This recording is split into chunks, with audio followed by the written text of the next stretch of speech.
Hello and welcome to AP Macroeconomics.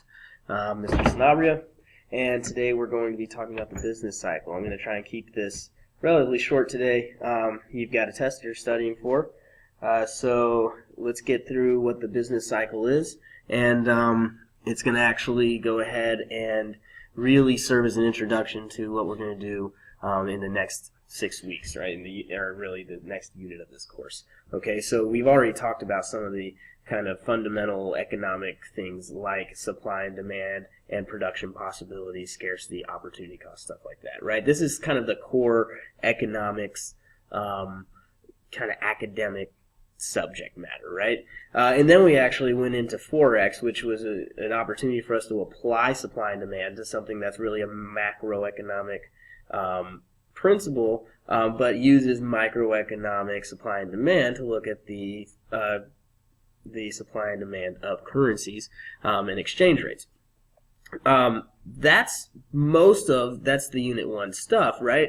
We're going to squeeze this little lesson in on the business cycle, basically because we've got the time to do it, but it really belongs in, or at least sets up, what we're about to move into, which is really measuring the economy. Okay, so the business cycle is going to basically illustrate the growth of the economy over time. And what we're going to notice is that there's a cycle going on, right? As the name implies, there's some sort of cyclical nature to the way an economy grows over time. So if you've ever heard of a recession or a depression or a boom and a bust or a bubble, right? All of these terms, these are all different terms that are describing the business cycle itself. So the business cycle, if we wanted to just define it, and of course that's exactly what we want to do, it's alternating increases and decreases in the level of economic activity, sometimes extending over several years. Okay, so let's get this definition down, and then really what I think is going to be most helpful, and where I'm going to spend some time describing what we mean by the business cycle, is by looking at the graph. But make sure you have this definition. Alternating increases and decreases in the level of economic activity, sometimes extending over several years. So let's take a look at the next slide here. This is a picture of the business cycle, okay? And a few things that I want to take note. And you should go ahead and draw this out into your notes, okay? Here on the y-axis, we've got something called real GDP. And we haven't talked about GDP yet. We're going to spend a lot of time talking about GDP, but for now I want to give you just a working definition, and I just want you to think of GDP, which stands for Gross Domestic Product, as many of you probably already knew that what the acronym is, but what Gross Domestic Product, or GDP, is just a price tag on the economy. Let's use that for now. We're gonna really tear this apart in the future. We're going to know what exactly is GDP, how it's calculated, what's the difference with this real GDP versus just regular old GDP, something called GDP per capita, all of this stuff. But for now, let's just say this is the price tag of an economy. This is how much the economy is worth. So if we were talking about the U.S. GDP, we would be talking about an economy that's valued at the filming of this video, approximately $18 trillion. Okay, which is an enormous number. So we have the size of the economy. Okay, the price tag on the economy. GDP is our aggregate measure of the economy. Okay, we'll talk later on that. But the other axis here, the x-axis, is time. So what we're doing is we're plotting the size of the economy, right, over a time period. And what the line suggests is that sometimes it goes up at a rapid rate, and then it's followed by a period of decline, as you follow my mouse here, and then it goes up again, and eventually it peaks out, and there's a decline. Now, in real life, if you were to actually find the numbers plotted out on a graph, it is not this uniform. It's not this pretty, right? This is a model that illustrates this. But you will see this. You have these 4 phases of the business cycle. You have peaks. right? Where real GDP gets as high as it's going to get that cycle. That peak is followed by a period of declining GDP, meaning the value of the economy is decreasing over time.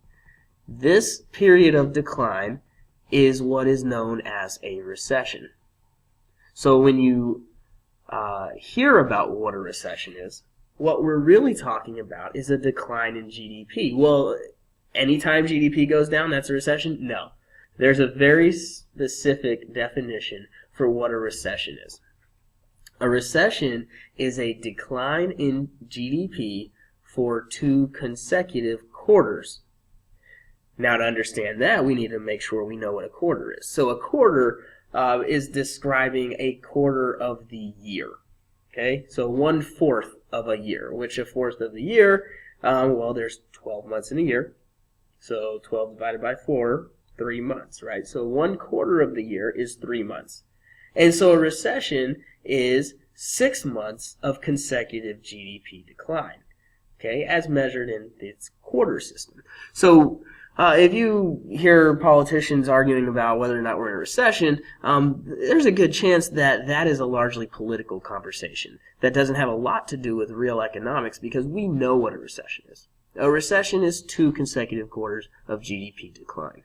Now, where there is a little wiggle room, a little room for debate, and I guess that's maybe where the intelligent debate might happen, is that our GDP numbers as they come out might be adjusted in the future. So we may not agree on the actual GDP as it's been calculated. So there's a little room to debate whether or not you're in a recession, but for our purposes, it's pretty objective. Okay, 2 consecutive quarters of GDP decline. Well, GDP, at least in the history of us calculating this sort of thing, has never always declined. It always reaches a trough at some point. It reaches that point where it doesn't go any lower, right? And so once the economy hits rock bottom, so to speak, and stops declining, that's what's known as a trough. If we think about probably our freshest and one of our most important examples of the business cycle and recessions in general, the 2008 financial crisis, what you're going to notice is that the trough happened in 2008. The economy reached its lowest point. Real GDP reached its lowest point. Well, whenever you hit rock bottom, there's nowhere to go but up, right? And that's when you start your recovery. Okay, so this is known as an expansion or a recovery. And so now GDP is increasing. It's increasing. It's increasing. Eventually it will hit the place where it peaked out last time, and it'll probably go up a little more, and eventually it'll hit another peak. Okay, so if you're hearing about a boom and a bust, well, your peak is your boom, your recession and trough is your bust, right? If you're thinking about recessions and recoveries, your recession is your decline, your recovery is your increase. And the other 2 ways we can describe the same thing is contraction. The economy is getting smaller, it's contracting, right? Or an expansion, the economy is getting bigger, it's expanding. Okay, so you have your peak followed by a contraction, followed by or a trough, and then an expansion. Okay, these 2 terms, contraction and expansion, I'd really like you to be able to talk about the economy in those terms, because what we're going to find is that the whole field of macroeconomics has been created to try to get rid of the business cycle. Basically, when the Great Depression happened, what it was one of these troughs. It was a really bad one.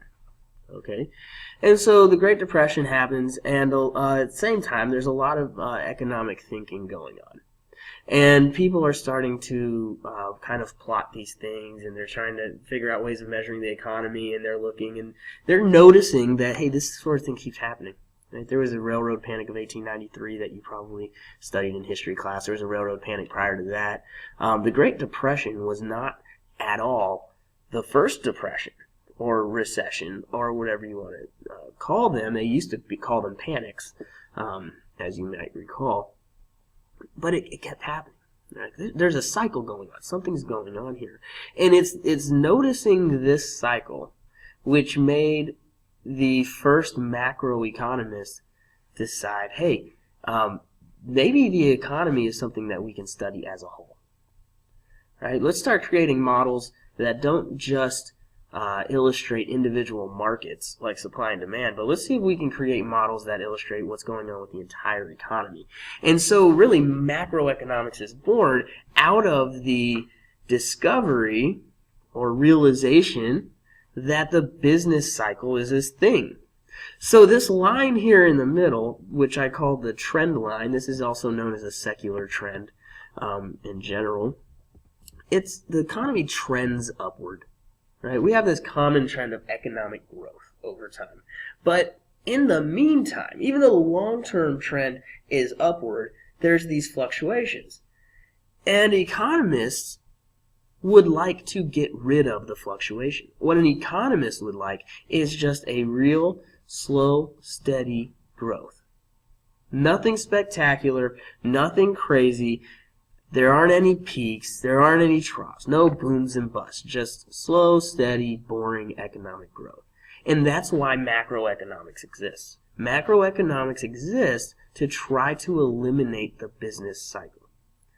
So why did I go on that big rant, basically, about, why this is important to macroeconomics? Well, for a lot of reasons, but mainly because what we're going to find is later in the course, really the culmination of this course, is when we begin to talk about counter-cyclical policies.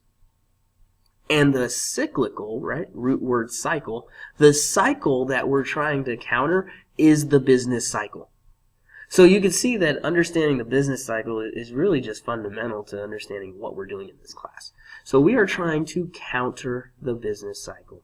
So if we're in a contraction, we're going to want to do an expansionary countercyclical policy because we want to counteract that. And if the economy is getting a little too close to that boom, a little too close to a peak or a bubble, we want to use a contractionary countercyclical policy to pull the economy back down. Okay, so this idea of understanding contraction and expansion is important because it will help you relate to the language we're using with counter-cyclical policies. And don't overlook this little note that I've got here that simply says that a recession lasts about 14 months historically. Okay, so that's just a little note for you there. About a year. That's about how long this recession lasts. And how long does the expansion last? Well, that varies, but we're in recent history looking at around 8 to 10 years. So now we're going to go through these phases of the business cycle, and we're going to go through them one by one. Okay, so the first phase we want to talk about is the peak. And that's the top of the cycle where real GDP is at a maximum. Well, that's pretty simple. We've already talked about GDP. I want to really focus you in on two other factors that we're going to talk about when we talk about the phases of the business cycle. And as we go through all four phases, I really want you to key in on these other two measurements and how they interact. And so let me go ahead and show this to you. You've got unemployment and you've got inflation. So at the peak of the business cycle, you have low unemployment, which is generally good, right? We want people to have jobs, but we have high inflation. And we've talked about inflation before, right? And we already know that no one likes inflation. We were talking about inflation and its effects on foreign exchange markets, but it's the same thing, right? No one likes inflation. We don't like it here at home. We don't like it abroad, etc., etc. So right now we've got the peak, right? Our first phase of the business cycle that we've learned, and we know that we've got high GDP. GDP is at its maximum. We've got low unemployment and high inflation. So now let's continue. Okay, now let's talk about a contraction. Well, we already know that following a peak, that's their highest point, you've got to have a contraction, right? And so what we're looking at is real GDP falling for 2 consecutive quarters. But what we really want to look at are those other 2 measurements that we talked about here, right? So we have unemployment, which is increasing. So it makes sense, right? GDP is declining, the size of the economy is getting smaller. That means we're producing less, and so less people have jobs, right? And so unemployment is starting to increase. But the inflation is now starting to fall.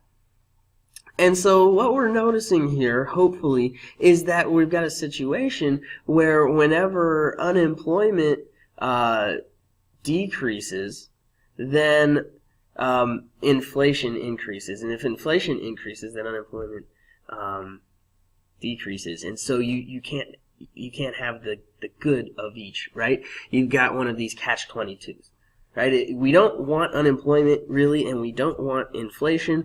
But it seems like if we make one of those drop, the other one goes up. That's kind of the big problem with economics, and that relationship is actually known as the Phillips curve, and that's a model we're going to learn kind of far in the future. But it creates this kind of ever-present problem, this balancing act, where we've got this constant expectation or desire to grow the economy as measured by real GDP, right? And when the economy grows, unemployment goes down, but if the economy grows too quickly, we start to have inflation. And so I'm going to talk a lot about how the Federal Reserve Bank, who controls the money supply, has the biggest influence on inflation. The Federal Reserve Bank targets a 2% rate of inflation. So they're giving enough inflation to fuel that economic growth, but not so much that it ends up becoming what's known as hyperinflation, which is really just a word we have for inflation that's out of control. Inflation we can't control. Okay, so there is this balancing act going on between these different measurements. And these different measurements, importantly, and you do need to write this down, they're known as the 3 economic measures. Okay? You've got real GDP, you've got unemployment, and you've got inflation. And when someone's talking about the economy, what they're talking about is unemployment, GDP, inflation. Are they at the desired levels? That's what we are talking about when we say the economy. These are really the 3 ways we measure an economy. And we can see now that they're related to each other. Inflation and GDP move together, so they're positively correlated, and unemployment is negatively correlated with those 2. Okay, so they're related, and the next unit that we're going to go into after the test is going to start by us having a class or 2 on each of these 3 economic measures individually. We're going to learn specifically all about GDP, and then we're going to learn specifically all about unemployment, and then we're going to learn specifically all about inflation. Okay, so like I said, this idea of the business cycle is really priming us to get into the next unit, which is all about measuring the economy. As we continue through the phases, at some point after a contraction, there's going to be a trough, a point where we don't get any lower. And that's the bottom of the cycle, and the contraction has stopped. At this point, unemployment's very high. During the financial crisis in 2008, unemployment got just above 10%. That was a big deal. Okay, it was very high unemployment. And you could have 0 to negative inflation. And negative inflation is called deflation, which is different than decreasing inflation. All right, so let's talk about the difference between deflation and what's known as disinflation. Okay, so what I'm going to use is my whiteboard for this. So I've got inflation of 5%. And by the way, yes, a capital I is the symbol that we're going to use a lot, and it means inflation. Okay, so inflation, if it's 5%, we would say that's really high inflation. I already mentioned before a second ago that the Fed targets a 2%. Okay, so the target is 2%. So if the Fed is successful in bringing inflation down from 5% to 2%, then that is what's known as disinflation. And I have this spelled out for you. That is disinflation. Let me make that a little nicer. Okay? Why is it disinflation and not deflation? Well, there is still inflation. There's still 2% inflation. There's just 3% less than there was. And so that's disinflation. So if that is what we call disinflation, then what is deflation? Well, if there was something that is less than 0%. Okay? Less than 0% inflation equals deflation. And deflation is when prices are actually going down. So we know that prices go up over time, right? That's what inflation is. But every once in a while, prices start to kind of fall a little bit. Well, when prices actually go down across the board, then that seems like it might be a good thing, right? That sounds cool. Everything's going to be cheaper. What we really want to maybe think about, though, is the circular flow model of the economy. And one of the key things that we took away from that model was that every dollar that somebody spends is a dollar that somebody else earns. And so if prices actually go down, deflation. If prices actually go down, then you have deflation. And that means that everybody's going to earn a little bit less. And if everybody earns a little bit less, they'll buy a little bit less. And so prices will go even further down. And then people will earn less, people will buy less, and it's this cycle of falling prices. And that's actually what you saw in the Great Depression. So the thing that central banks and economists hate the most is actually deflation. Then the second thing is hyperinflation.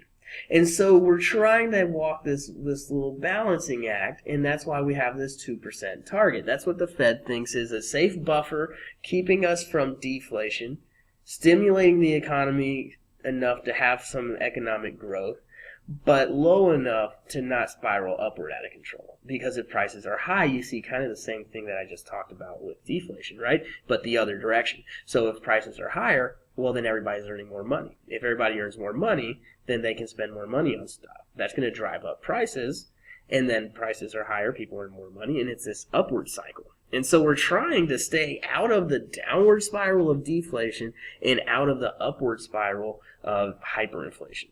And that's the trick. So finally, we're going to talk about an expansion, right? And that's where real GDP is growing and you're returning to full employment. Of course, as that's happening, unemployment is decreasing and inflation is increasing. So here's some things that you should know. You should understand that secular trend is that long-term trend towards economic growth over time. You should remember the quarter system that we mentioned, right? The idea of a quarter is 3-month time period, and that's how we measure the business cycle over time. And you need to remember that a contraction or a recession is a decline in real GDP that lasts 2 quarters. Understand that expansions are associated with an assumption of increased inflation. And recessions are associated with an assumption of increased unemployment. That's that give and take. That's that catch-22 we talked about. Last 2 things. It is possible that you have high unemployment and low GDP and inflation all at the same time. That's kind of the worst of everything, right? Normally you always get at least one good thing. Well, if you have nothing but bad, that's called stagflation. And stagflation is a word that is basically a combination of stagnant, an economy that's not moving or is decreasing, right? A stagnant economy, and inflation, all at the same time. It's increasing inflation in the absence of economic growth. If you want a good example of this, we can look at the 1970s in the United States. And we're going to talk more about how that happened, why it happened, what it looks like, and how you fix it in the future. But for now, I'm introducing stagflation as academic vocabulary for you. And just because economists like to really quantify things, there's this thing called the misery index, and this is an actual number that tells you how miserable you are, I guess, right? And so what it is, it's if you add the unemployment rate and the inflation rate together, that's the misery index. Those are the two things we don't like, right? We don't like high unemployment and we don't like high inflation. And so if both of those are high, well, that's what stagflation is, right? That's what we just talked about. And so people are going to be pretty miserable. Now, what should the misery index be? Well, we've already learned that unemployment should be, if we're at full employment, you want 5% unemployment, roughly, right? Okay, and now today I've kind of started to mention this idea of the Fed targeting 2% inflation. So you want, ideally, a misery index of about 7. If it starts to get higher than that, now you have some unfavorable economic conditions. And that's really it for today. So go ahead and make sure that you really can link all of this together. You understand the business cycle. And importantly, make sure you're prepared for the exam that's coming up. Go ahead and watch the videos that I've got posted below here, and happy studying.